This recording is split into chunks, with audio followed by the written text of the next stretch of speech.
Assalamualaikum warahmatullahi wabarakatuh. Waalaikumsalam warahmatullahi wabarakatuh. Semangat pagi. Pagi, luar biasa. PTPN Tunggu juara Bangku Negeri. Terima kasih atas kesempatannya.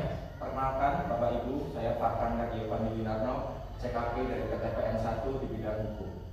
Pada kesempatan kali ini saya akan menyampaikan materi tentang sadari. Apa itu sadari? Sadari adalah sadar risiko dimulai dari hal yang sederhana. Pada kesempatan kali ini saya akan menyampaikan materi tentang sadari. Seringkali kita mendengar kata risiko, tetapi apa itu risiko?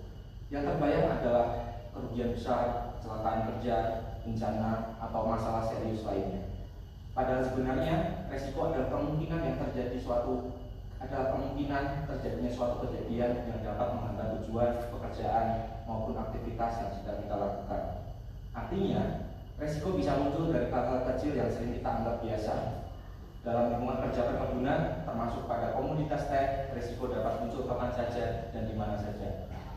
Mulai dari kesalahan pencatatan data produksi, keterlambatan penyampaian informasi, kelalaian dalam pemeriksaan pekerjaan, hingga komunikasi yang kurang jelas antar tim.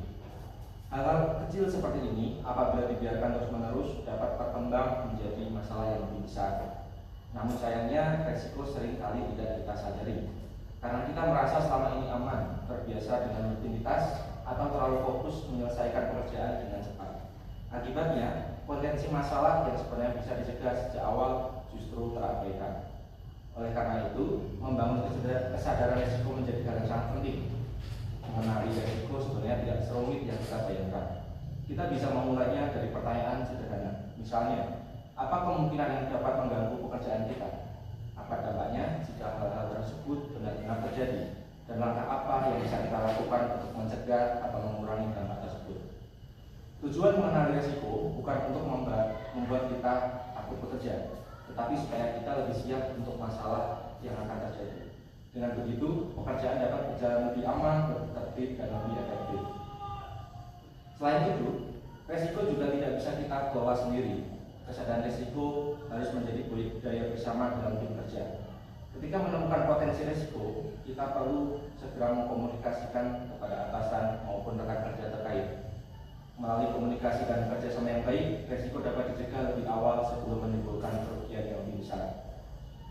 Ada beberapa langkah sederhana yang dapat kita lakukan untuk membangun budaya sadar risiko dalam pekerjaan sehari-hari.